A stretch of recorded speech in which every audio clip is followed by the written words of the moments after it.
So we're going to continue Parashat Terumah.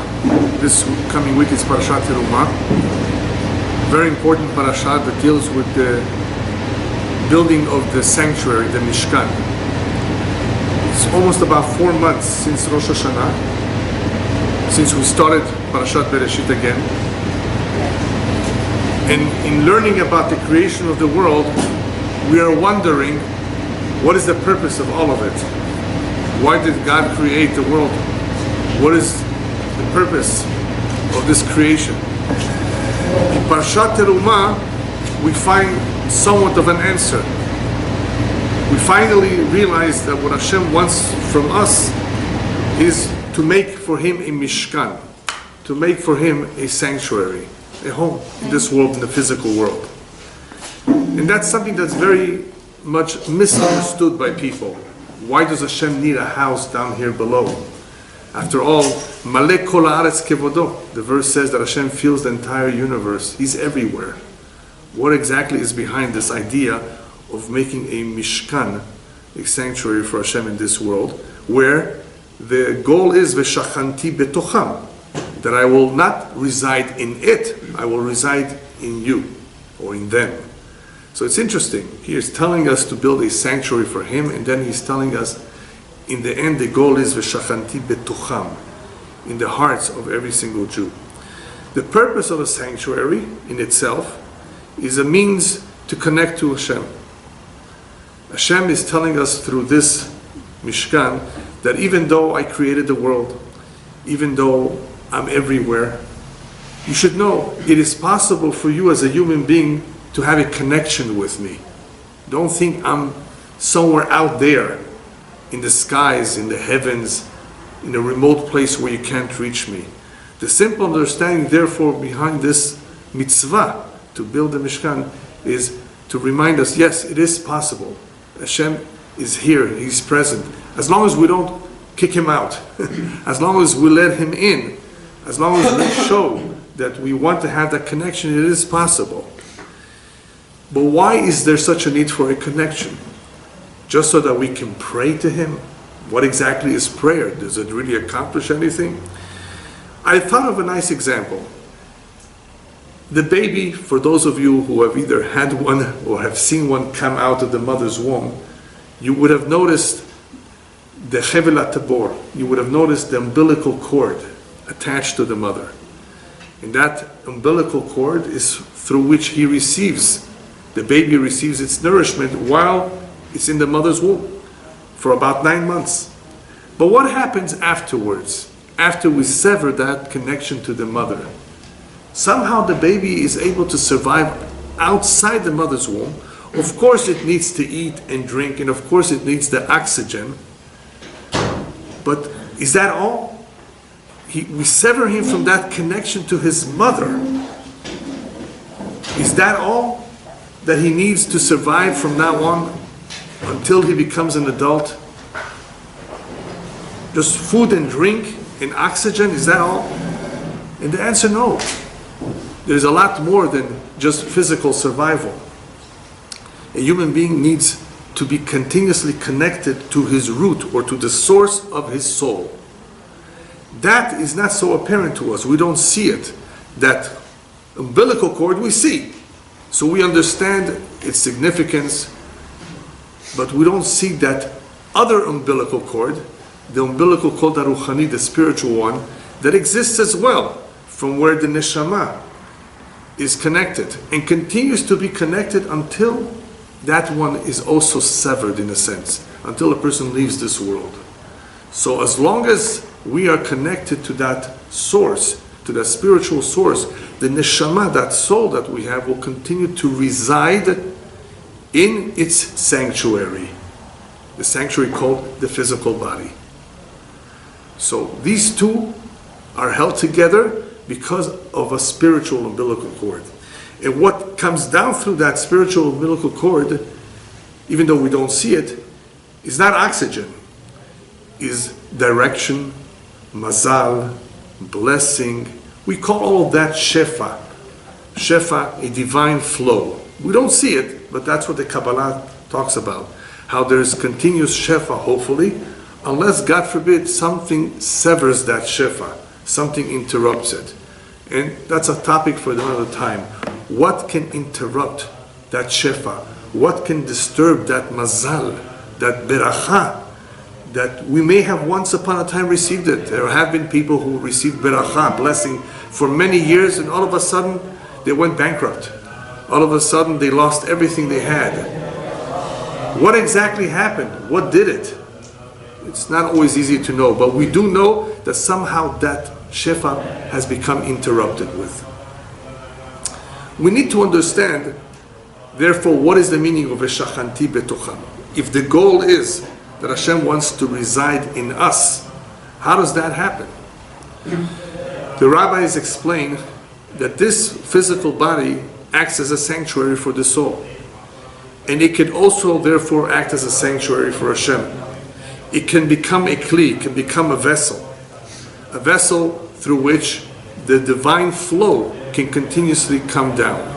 And as long as that divine flow is continuously coming down, this individual will feel that he has clarity of purpose, meaning. He will be excited to do the will of Hashem. As long as that divine flow is coming down and there's nothing that's getting in the way of this divine flow, he will feel very connected.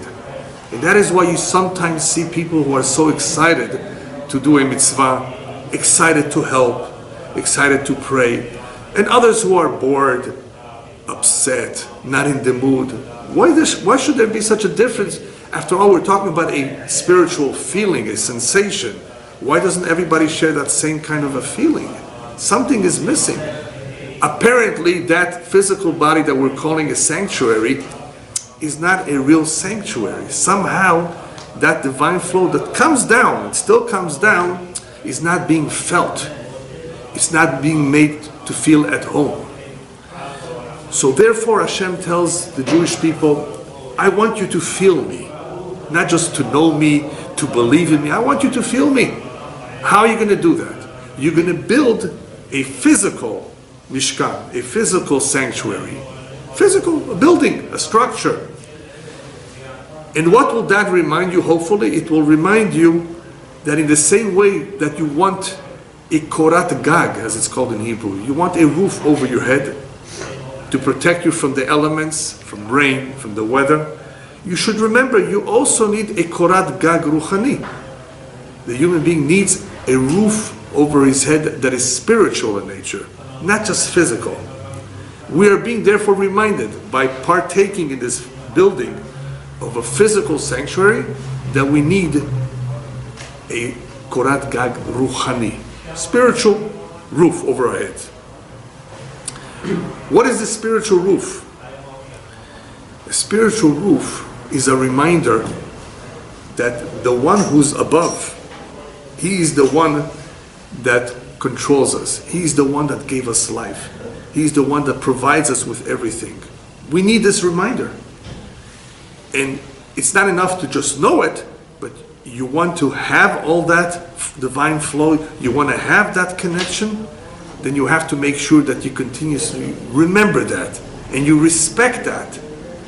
And that is the meaning, the simple meaning of this kippah.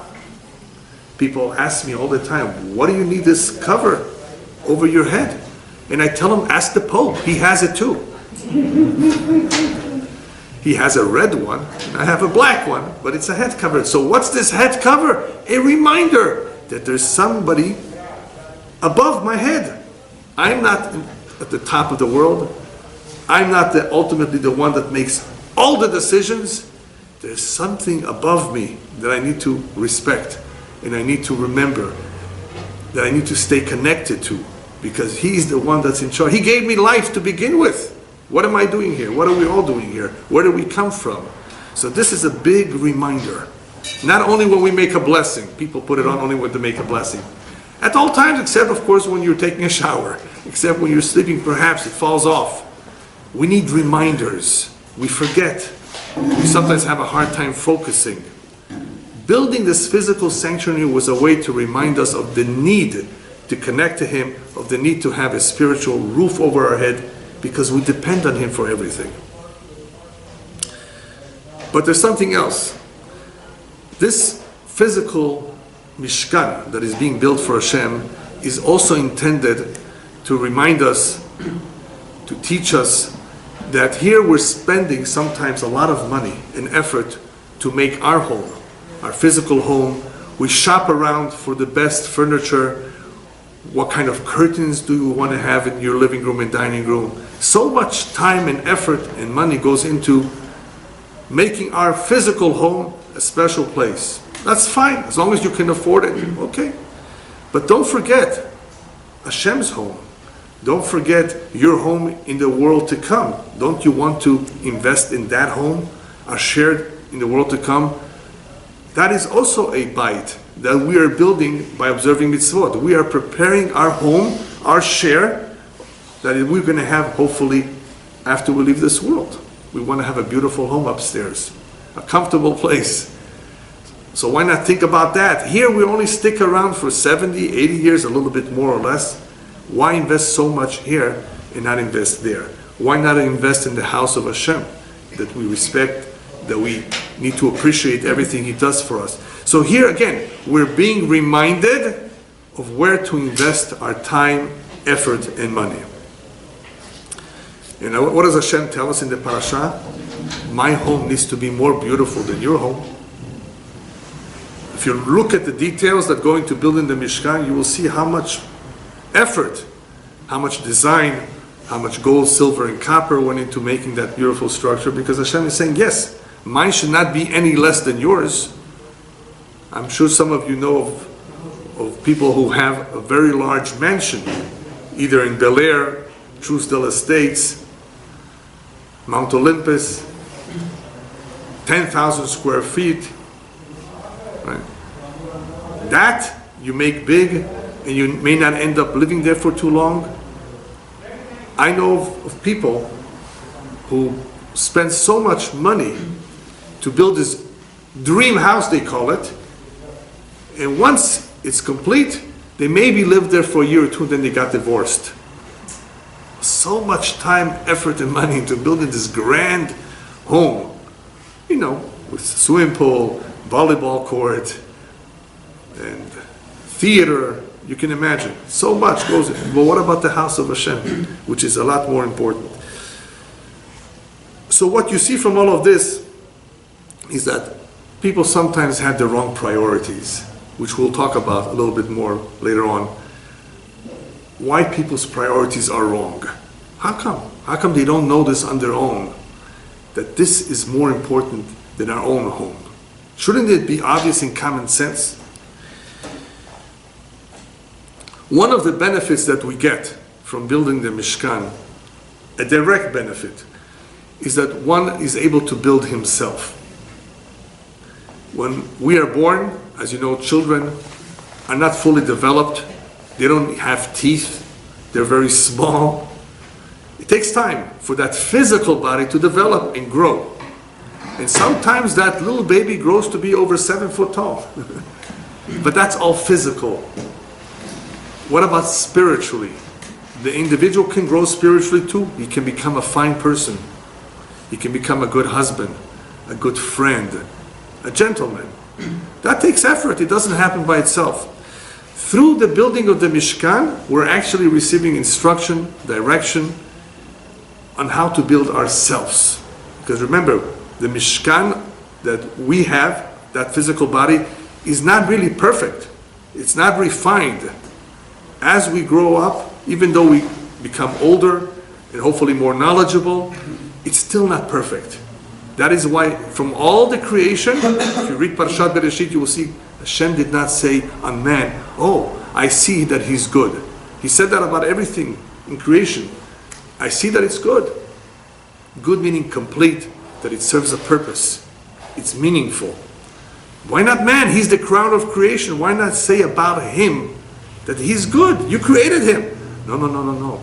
Whether he's good or bad will depend on him, not on me, Hashem says.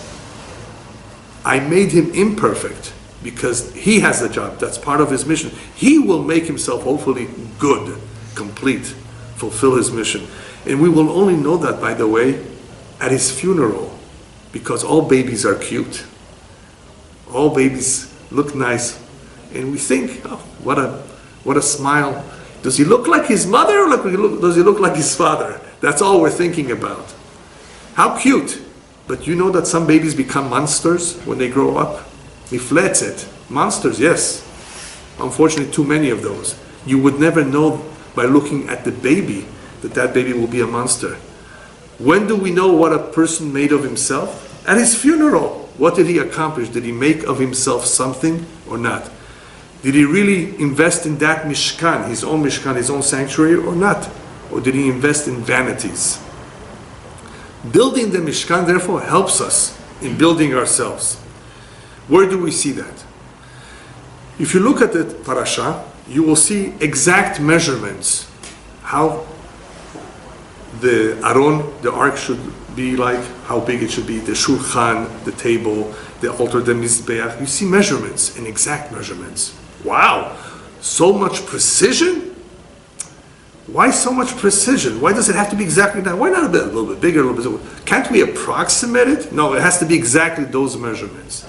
What does this exactness teach us? On the one hand, the rabbis tell us it's important to be flexible. Leolam ye adam rach kekaneh velo ye kashe ke'erez. Always be easygoing, like the reed, soft like a reed. You know, a reed sways with the wind. It's not rigid. Don't be rigid and hard. Don't be rigid like a cedar, like a tree, unmovable, stubborn, and firm. Be easygoing. So here we're talking about exact measurements that appear to be rigid. But there's no contradiction, because it all depends what we're talking about. When we're talking about ben adam lechavero, human relationships, husband and wife, you need to be flexible. Otherwise, you won't be able to get along in life. You want to get along with people, and there's some very difficult people, I'm sure you know. You have to be a little flexible. Otherwise, you're going to have a hard time. That's ben adam lechavero, be rach kekaneh, be soft, easygoing, like a reed. But when it comes to halacha and psharot, when it comes to the halacha, to the rules of the Torah, there is no compromise. You can't say, wait, this is good for me, this I don't want now, this doesn't apply to me, this not yet.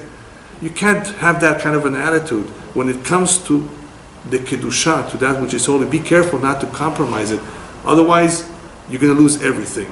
The moment a Jew begins to compromise on Shabbat, on kosher, on family purity, then everything is lost. And that's what happened in Spain with the Marranos. If you know a little bit about the history of the Inquisition, there were 4 kinds of Jews when they were faced with this very, very difficult challenge. 4 kinds of reactions. There were those who did the right thing, the smart thing. They left. They moved to Turkey. They later moved to North Africa, Morocco. Some went to Italy. That was the best thing to do in the face of one's faith being challenged. Get out. And they were offered to leave in the beginning. Just get out if you don't want to convert. Not everybody could just hop on a plane in those days and leave and go settle in a different country, a different language, start again. They had a hard time. They didn't leave, either because they had a lot of businesses. So what do you do now? So some of them, their faith was very strong. They didn't give in, and they died. They were killed. They were burned. Al Kiddush Hashem, sanctifying God's name. There were those who couldn't resist the pressure, vitnatzru, and they converted, unfortunately. And then there was another group, the Marranos. They wanted to have the cake and eat it too. They wanted to be Jewish. In the morning they would go to a secret room in the cellar, basement, put on tefillin. But outside they wore a big cross and went to church on Sunday to show that here they are participating in the Christian lifestyle. But a lot of the Spanish government officials knew that these Jews were two-faced, and they called them marranos, which in Spanish means pigs. Marranos. And these marranos, even though they perhaps survived as Jews themselves for a while, their children and grandchildren assimilated, and today many Spanish and Portuguese non-Jews have Jewish blood, and maybe even be real Jews, depending on if they intermarried or not. In the island of Mallorca, for example, which is right off Spain, there's a group of original Jews called Chuetas, and they're more Christian than the Pope. Very Catholic. That's what they adopted, unfortunately, but they retained a little bit their identity. They know who they are. They couldn't deal with the pressure. But that's what happens sometimes. We're put in situations where we have to make a decision, and they're not easy decisions to make. We don't want to be in their shoes. But we do have similar challenges, and we have it a lot easier than they do today to be observant. But we make a decision sometimes, perhaps not to follow the letter of the law exactly. We're being told here by the midot, the measurements, when it comes to halakha, don't make compromises. Otherwise, like the Maranos, eventually your children or grandchildren will intermarry or assimilate. You don't want that to happen. If you want to stay faithful to your people, to God, and you want it to continue with your children, then you have to be rigid. Yes, a little bit rigid and firm when it comes to halakha. Otherwise, eventually everything is lost. Even if you're strong, who says your child or grandchild will be as strong as you? So that is why we get a little bit of an idea here from the midot, how to succeed in making a permanent sanctuary for Hashem by making sure that we have exact midot and we don't compromise. Yes, when it comes to human relationships, we want to interact with people. You want to be accepting of the differences. There's Sephardim, Ashkenazim, Temanim. There's all kinds of communities with slightly different customs because of the exile, because of the diaspora. You need to be tolerant of those differences. You need to learn to get along with everyone. Their prayer and pronunciation may be different. So there's room for flexibility when it comes to Ben Adam Lechavero. We need to be flexible. A good example of flexibility, by the way, is the kelim, the various vessels that we are being instructed to make. Not only a sanctuary, but kelim, a menorah, right? A shulchan, a mizbeach. You know, the menorah needed to be of pure gold. What if the people don't have gold? What if they ran out of gold? What if this is a time when gold is just too difficult to get? You can make it out of metal. You see, there's flexibility there too. Where is there no flexibility? It always has to be pure gold. Keruvim. If you don't know what the keruvim is, on the Aron, on the ark, there were like two children with wings on the cover of the ark of the Aron. Keruvim, that's what they're called. That had to be of pure gold. Why? Because you know what the Keruvim represent, what they symbolize? Love. The love that Am Yisrael is supposed to have for Hashem, the love that Hashem has for us. Love, true love, has to be pure gold. And when you read Shir HaShirim, which is a song of love, describing our relationship with Hashem, you see a little bit of a description of what Shlomo HaMelech made. You know, he built the first temple. It says there something of the following. Apiyon asalo HaMelech Shlomo. And he built himself a structure, me'atzei Lebanon, from the trees of Lebanon. And he made the pillars of silver, and he made part of it gold, and he made another part of it from purple wool, argaman. But tocho ratzuf ahava, the lining of it was of love. So here we're getting a description of what Shlomo HaMelech made, something very special and beautiful, using all kinds of precious materials. But tocho ratzuf ahava, we see the emphasis on the lining being made out of gold. The lining, the essence. Imagine a husband giving his wife a 6-carat diamond for her birthday. That's a beautiful gift. But he treats the maid better than he treats her. What would you say to that? I have to ask the women that question. Who needs the diamond? That's what most women, I think, would say, right? Unless they love diamonds. Respect. Kavod is more important than the jewelry. So Shlomo HaMelech is telling us, Tocho ratzuf ahava, don't look and don't be impressed at all that beautiful material that I used to make this structure. Tocho, look at the lining. I lined it with ahava, with love. I did this with love. Because love for Hashem has to be pure gold. And that is why the Keruvim had to be gold. Why does love have to be gold? Because we say it in the Shema Yisrael, Ve'ahavta et Hashem Elokecha b'chol levavecha. The love for Hashem has to be with your entire heart, not with half a heart. When I feel like it, when I'm in the mood, b'chol levavecha, even if it's hard. If you really love someone and care for them, are you going to tell them, I'm not in the mood to help you today? You care about them, you really care and love them. What's the greatest love in this world? The love a parent has for their child. Really, that's the greatest really. But that is a natural, instinctive love. I'm talking about normal people because I know that our mothers that threw their babies in the trash can. So I'm not talking about those kind of situations which are very not normal. It happens. The normal thing is that a parent would do anything for their child, much more than the child would do for the parent. That's the way Hashem made it. But Hashem wants us to have that kind of a love, a powerful love that is inseparable from Him. So it has to be pure gold. Okay, if that's the case, let's try it out. Let's test this. How many people have this kind of a relationship with Hashem? Approach someone and ask them the following question. Who do you love the most? Your spouse, your children, or God? You actually may get somebody who might tell you, none of the three, I love my money the most. So we're not talking about him. The average person, if he's asked, who do you love the most? Your spouse, your children, or Hashem? I think if he's a believer, if he believes in Hashem, he may say, I love Hashem the most, of course. You really do? If you actually look into it and investigate his life, you will see that that's not true. Even though he may have said it. If he would be honest and admit it, he loves his wife, her husband, the children more, okay, at least he's honest. I'm talking about somebody that says he loves Hashem the most, but his actions will not back up his claim. Why not?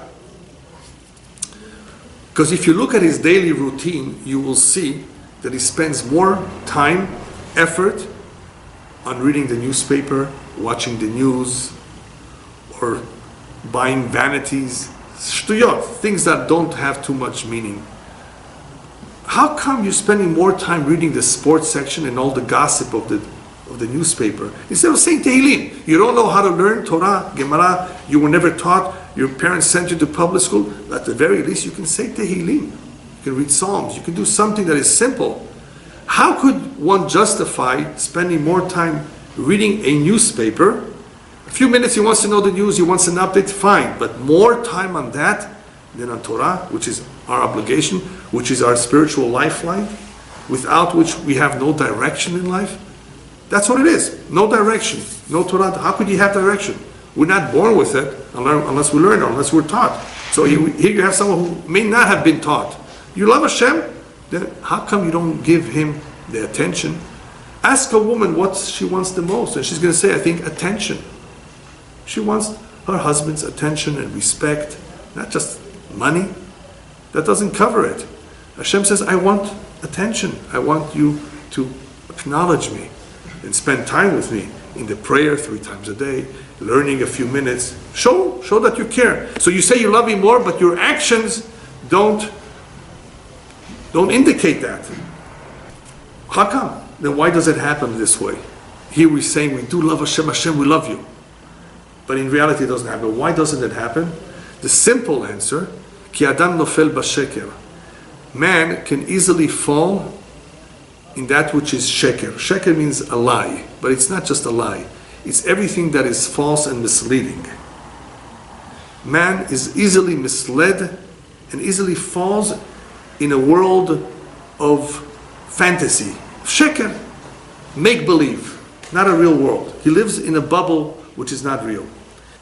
It could therefore be that externally he has gold. He gives tzedakah, he's charitable. He prays once in a while, he helps people, he's kind-hearted. That's all external, but inside it's rotten. Inside he's falling apart. Inside he's maybe even depressed because he doesn't have a connection. He hasn't built that sanctuary. And therefore, he says he loves Hashem, but he will not be able to demonstrate that pure love, pure gold, if he's living in a world of sheker.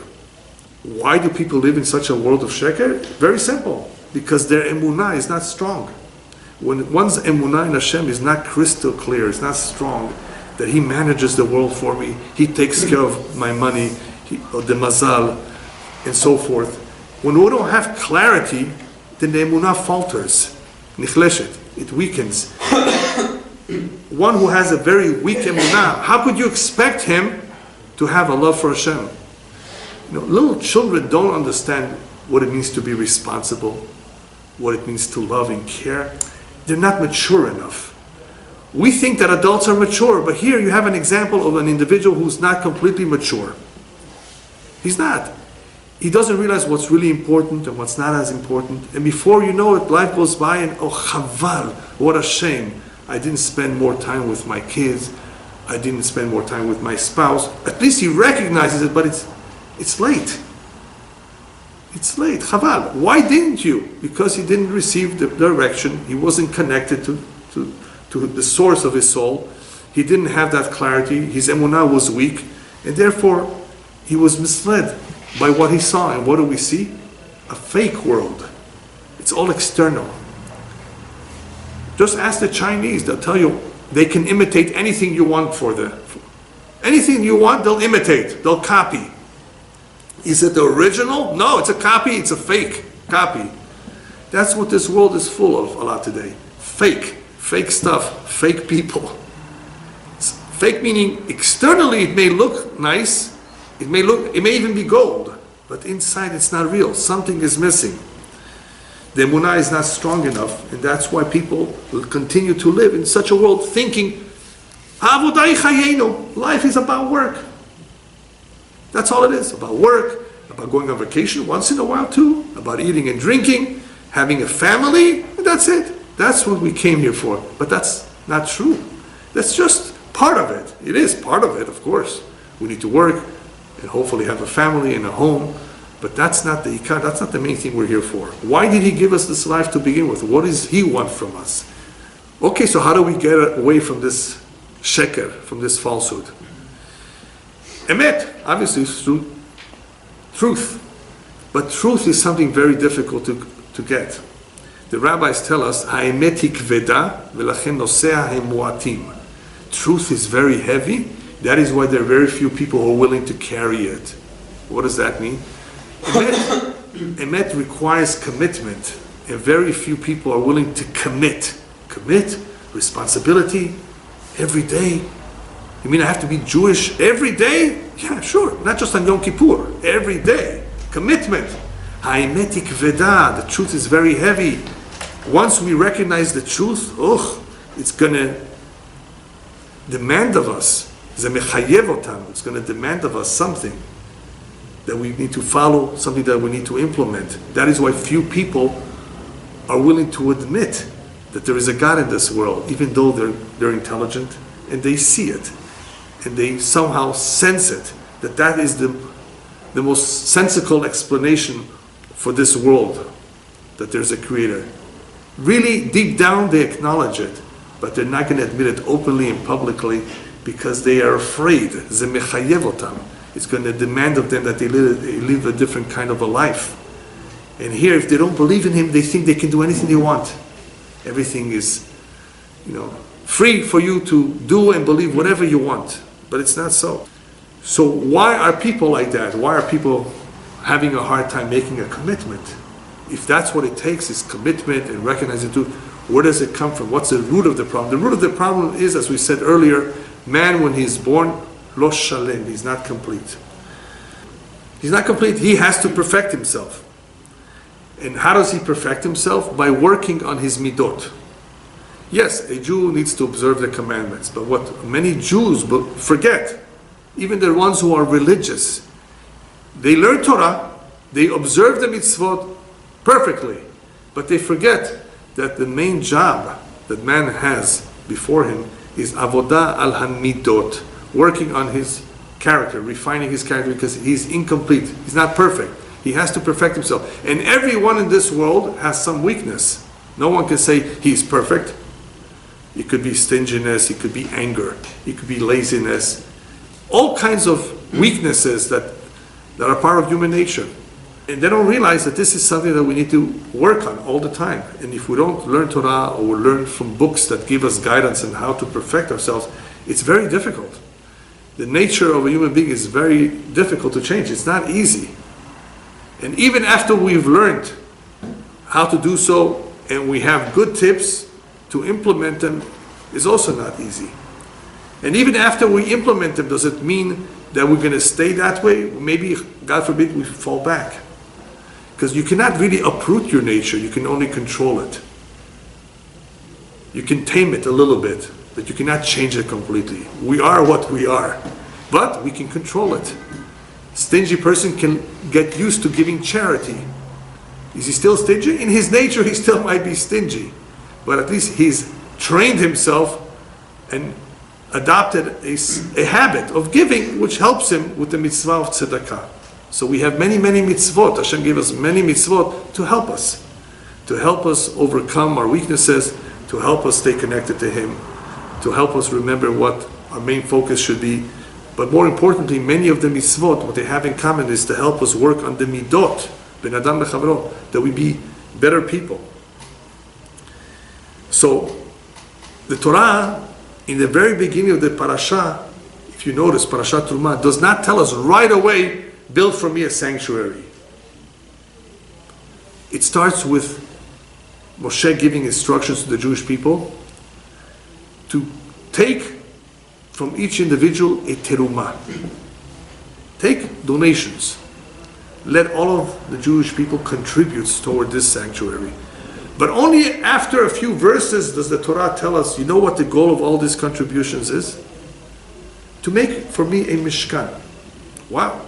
I would have thought that the way to begin the parasha is Hashem instructing Moshe the goal. Tell him what the goal is. The goal is to build the Mishkan. No.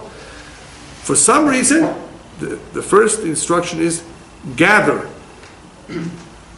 donations. Terumah from every Jew.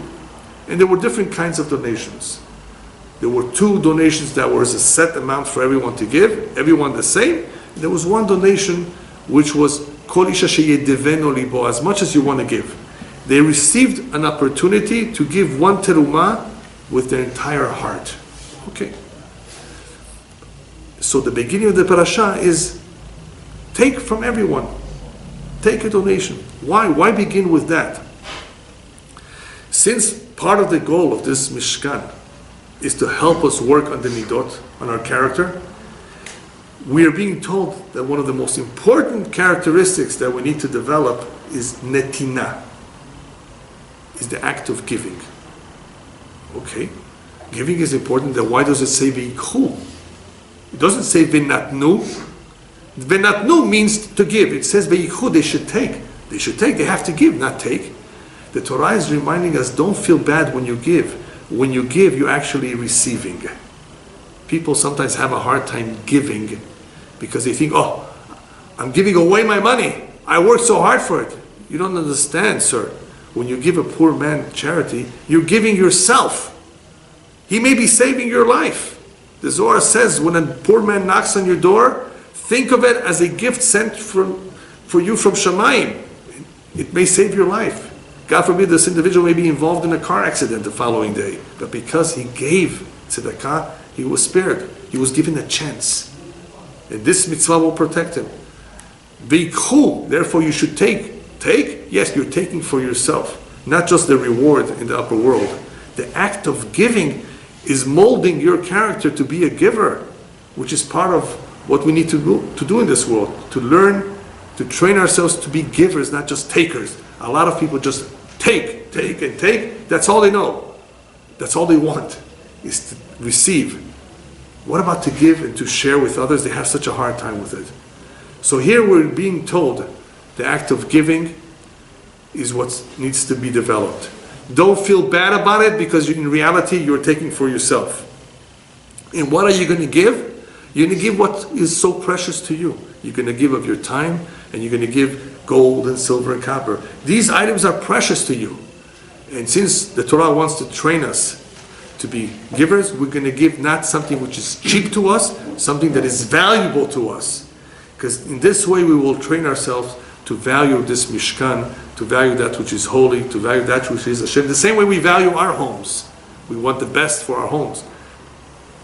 In the same way you want the best for yourself, you should want that for Hashem too. The greater the love a person has for someone, the more the netinah will come easy to him. The act of giving. He doesn't have to think about it. People hesitate a lot of times because they don't really care so much about the cause or the individual they're giving to. If we care about someone or about a cause, we give. So here in the Mishkan, we're given an opportunity. Give of yourself. If you will notice, one of the contributions was each one should give as much as he wants. And there were those that gave a lot, those gave less, depending on how generous they were. So here they're giving an opportunity to facilitate the act of giving, to teach them to become generous. Give of yourself as much as you want. So if the individual was excited about the mitzvah, he had clarity of purpose, what this is all for, then of course, on his own, without being told, he would give. And that's what Hashem wants. Hashem says, I don't want to tell you what to do. I want you to eventually on your own. And that is why the rabbis tell us that when it comes to tzedakah, for example, there's many levels. There are those that give charity and they also give encouragement to the poor man. That's a bigger mitzvah than just the money. There are those that don't wait for the poor man to ask, they go looking for him. A lot of poor people are embarrassed to ask. How many people search for the poor to give them? Unfortunately, too many people don't even open the door when they hear somebody knocking. Or they send a child, tell them that daddy's not home. All kinds of excuses to get away with not giving. The higher level of tzedakah is to give before you're being asked. That shows that you care about this, that you value this mitzvah, you realize the importance of it. The halakha goes on to say that if you give somebody help to establish his own business, that is one of the highest forms of tzedakah, because at the very least, he will be now standing on his own 2 feet and not have to come onto charity again. So obviously, if somebody can help a poor man who's struggling, that he should be standing on his own 2 feet, that is one of the biggest mitzvot he can ever do. Besides the act of giving, which is very important in helping one refine his character, that he become used to giving, there is also the midah, the character of hakarat hatov. Hakarat hatov means to be grateful. Part of the problem between husband and wives of why they fight so much or they break up is because they don't appreciate what each one does for the other. I'm talking about normal, healthy couple. I'm sure in a normal, healthy household, the wife does a lot for the husband and for her children, and the man hopefully does for his wife. Normal, healthy people, that's the way they behave, I believe. When one of them is not doing his share, or at least not showing that he's appreciative and thankful for all that his wife does for him, there's something wrong. A lot of people complain. Okay, fine, you have a complaint. She doesn't cook like my mother. That's the first thing they can think of. Well, okay, I have an idea for you. Why don't you take her to your mother and spend some time there? People don't have a problem complaining. They'll always find what to complain about. But what about the good thing that she does? When I deal with couples, Shlom Bayit, trying to help them out, those that are really having a hard time bickering, fighting, I ask the husband, for example, if he's the one that's full of complaints, tell me, is there anything you like about your wife? Is there anything that she does good? Oh, she's the best mother in the world. Oh, I love to hear that. Because at the very least, it shows me that he recognizes something and he has something good to say about his wife. And by the way, did you tell this to your wife? No. Why not? A woman wants to hear compliments. This is a very good compliment. It's not enough, but it definitely helps. It's gasoline. It helps. If there's no appreciation for anything, it's bad news. Nothing, you find nothing good about her or about him, nothing whatsoever, zero. that's bad news. That's a situation which is difficult to repair when they don't see anything good in the other. But why not? The fact that she delivered 3, 4, 5, 6 babies, isn't that something? She delivered them. It's not easy. A man could not handle the pain of childbirth, they say. So people don't think, and they're not appreciative. This is true not only between husband and wife, but between us and Hashem. Not everybody appreciates enough that he wakes up in the morning and he's healthy, he can go to work, he can hear with both ears. Some people don't have that ability. They're deaf, they're blind, they can't get up from their bed, they're in a hospital. We don't appreciate that. That's why the rabbis had to give us all kinds of blessings that we should make from the moment we wake up, to express our thanks to Hashem, to be appreciative. Because without that simple way of communicating our thanks to Hashem, we're not going to progress, we're not going to get too far spiritually. How could you not be thankful? How could you say thank you to a policeman who gave you a ticket? Thank you, officer. For giving you a ticket, you're going to say thank you? You're upset. No, but people are used to saying thank you to the officer for giving them a ticket. And what about him? Obviously, people don't recognize the good that he does for them. They don't have that clarity. They don't have that emunah. So therefore, how do we deal with it? How do we deal with people who are not appreciative, don't understand how much Hashem does for them, don't work hard enough on their midot? If you look at Parasha Terumah, you will see that there's a lot of detail. The Torah goes at length to describe everything, how it was made, how it needed to be. Why so much detail? Just tell us, Asuri Mikdash, right? Make for me a Mikdash or a Mishkan, a sanctuary, and it needs to be this long, this wide, and this is the material. But there's a lot of detail. The detail is to communicate to us that this Mishkan is very high on the priority list for a Jew. It needs to be. Otherwise, why spend so many words in the Torah? The Torah is very abridged. It does not contain all the details of the mitzvot. For that, you have to go to the Gemara. But here, sometimes it goes into a lot of detail and even repetition. Sometimes it's repetitive. Because this is Adifut Elyona. This is very, very high on the priority list. And why is that important? Because as we said earlier, a lot of people don't have their priorities straight. I'll give you a quick example. I asked somebody, why doesn't he send his kids to a Jewish school? He says, public school is free. The Jewish schools are expensive. We all know that. I said, okay, don't you have the money? No, not really. Not really. But how come you have a Mercedes-Benz? How come you drive an expensive car? You're spending money on the car and not on your children? This is your children's future. It's their education. If you're not going to invest in them, you can't expect of them when they're adults to follow your instructions, to respect your tradition if you had one. You didn't invest in them, you invested in your car. Now, what is the point of this? What does it show, by the way? It simply shows that a person sometimes loves himself more than anything else. Not that he doesn't recognize the value of the education, but he simply loves himself. Ohev tatzmo. A person loves himself more than anything else, and therefore he'd rather invest the money on a new car, leather seating, and all the little details that cost extra. This you're spending all that money for, and not a little bit in Jewish education, in helping the poor who are struggling, who can't even pay their rent. There are people like that. What about that mitzvah that you could easily do if you drove a simpler car? Oh, I didn't think of that. No, you did think of that perhaps, but it's in the back of your mind. It's not on the top priority list. And it should be, because that's what life is all about. We're not here just for ourselves. We want to be better people. We want to refine ourselves. How are we ever going to start becoming better people if we're thinking only about ourselves? A person loves himself more. He spends more on himself. You know what the most saddest thing of all is? That most marriages, I believe, I don't know for sure, but I believe most marriages fall apart because of this. Because one of them or the two of them love themselves more. When one is selfish and only thinks of himself, then he can't share and be giving and compromising with the other. People have weaknesses. People have problems. Yes, you need to learn how to live with it. You need to learn how to deal with them. And you may need to seek help. That's not a reason to just give up. Even though there are very, very serious cases that divorce is the only solution. I'm not talking about those few, because that's the exception.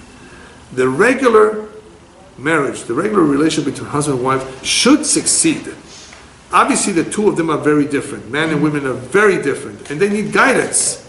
If you don't receive guidance, it's very difficult to do it on your own, because you may not know how to deal with a situation where the man is very, very attached to his mother. Now what? This happens. But sir, you got married. Your wife comes first. Did you know that? But the Torah tells us to honor the father and mother. Yes, until you get married. After you get married, you honor your wife. And you still honor your parents, of course. You honor your parents even after they leave this world. But who comes first? The husband and wife. Then their children. Then everybody else. The Torah tells us, I didn't make this up. In the very beginning of Bereshit, it says that. He's attached to his mother. Very nice. You're very, very good. You're very kind-hearted. And you're very patient. But you have to find another solution if this is not working out for your wife. And she may have a reasonable complaint if this is taking away or hurting your relationship with her. If it's not interfering, fine. But many times it would. So there are many such examples where people do not know what is a priority, what comes first and what comes second. They're confused, or they love themselves, they care more about themselves, and that gets in the way of any relationship. Now we can understand how this symptom got in the way with Jewish people becoming idol worshippers. Very difficult for us to understand, because we live in a generation where we don't have that temptation of going after idols. Once upon a time there was a yetzer hara, there was a temptation for this, because it was powerful. It brought results somehow. We know that the impure forces have power. We don't see it. We don't see it as active as it was back then. Therefore, we don't understand how come they were so foolish to follow, as the Navi says, borot nishbarim, empty pits. They don't contain anything. It's all fake. They can't give you that divine flow. They can't guarantee your future. It's a momentary thing, pleasure that you may derive from. How come they follow this? They were in love with this. They were not in love with Hashem. Yes, they were thinking of themselves. When people think of themselves, they focus on themselves. Immediate gratification. They want that. Then they forget the main purpose of life, what I'm here for. And that is, of course, the job of the evil inclination. He does too good of a job to distract us. And we lose track of time, and then, but by the time you figure this all out, it's very late. It's never too late. But many, many mistakes may have happened because we were distracted. To be connected to someone forever, whether it's a husband and wife or a friend, is something very special. I think everyone over here would agree with that. To have a true friend, a good friend, to have a solid marriage, it's something beautiful, it's special. Rabbis tell us, acquire for yourself a friend. It is a goal that you should really pursue.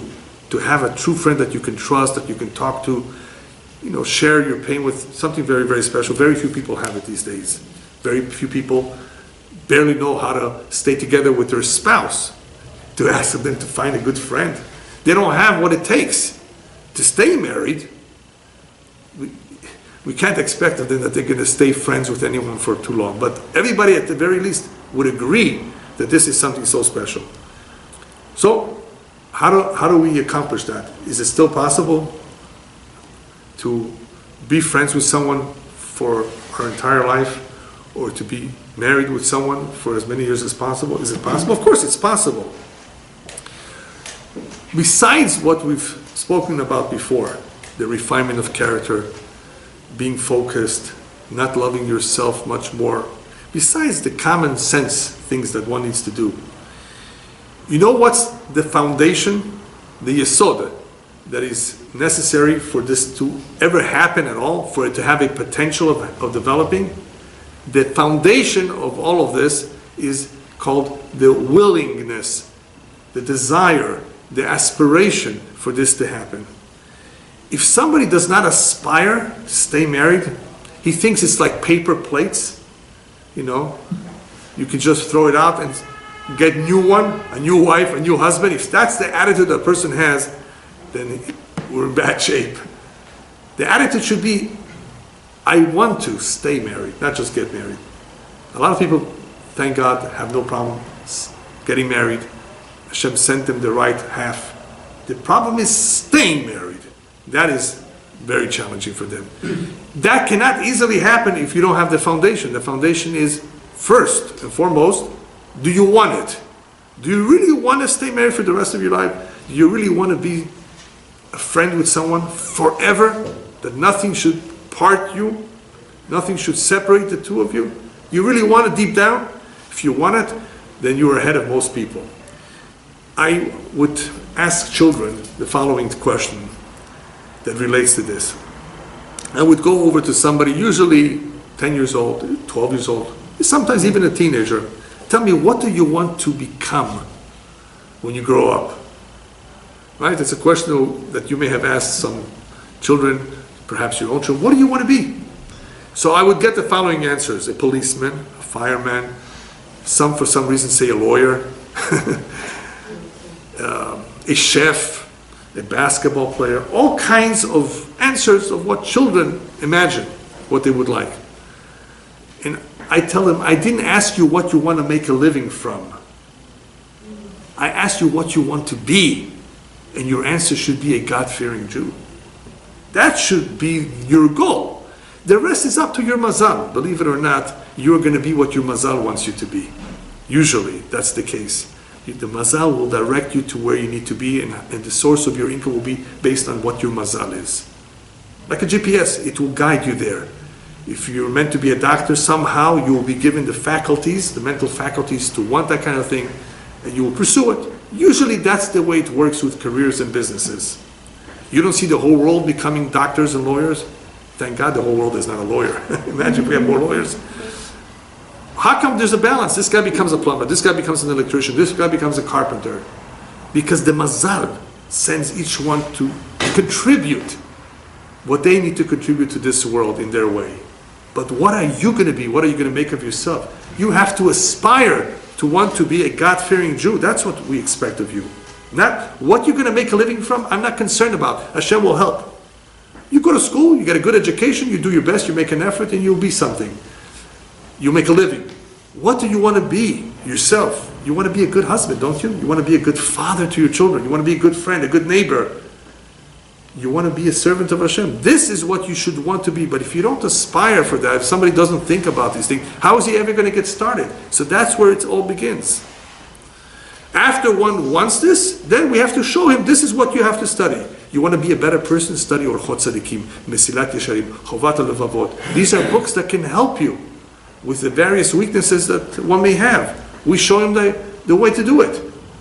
Same thing with relationships, husband and wife. Not easy. You want to succeed? Okay, fine. That's so far so good. Now we'll show you. Now we'll guide you. Unfortunately, what I've noticed, and not only myself, but many rabbis have noticed, that this generation especially does not have enough guidance. That is, young couples are not receiving the guidance that they need to be successfully married for many years. They just think, they're in love. They're passionate about each other. Or like they say in Israel, Ani meshuga aleha. I'm crazy about her. Ubemet meshuga. He must be crazy if he thinks that way. What do you mean crazy about her? Just wait. Guidance. We need guidance to make sure that we make the right decisions. Not about parnasa. Parnasa, again, it's mazal. You can't make too many mistakes. You have to watch out for crooks. You have to watch out. Obviously, the rabbis give us some advice. But most of the livelihood, how we make a living, it's all on mazal. It's all from above. That divine flow. Just pray, ask, stay connected, and you will see miracles sometimes. You will see it openly. But guidance on how to get along with people, that you need to get a PhD hopefully to do a good job. It's not easy.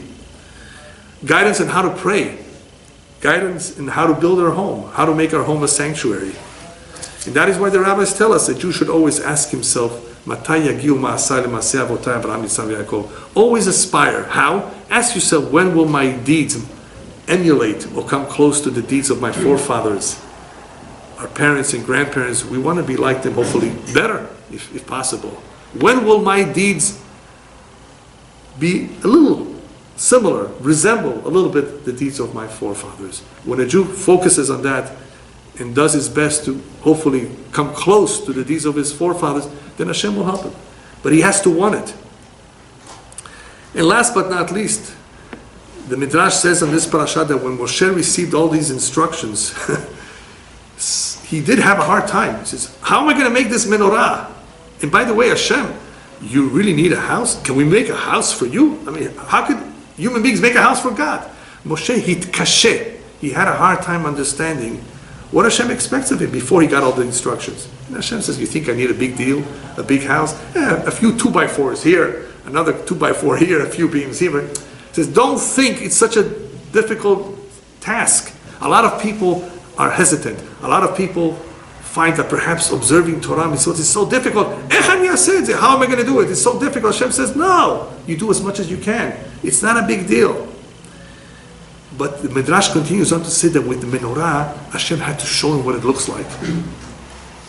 And guess what happened? After Hashem shows him how the menorah looks, he barely did anything, and it fashioned itself out by itself. What does that come to teach us?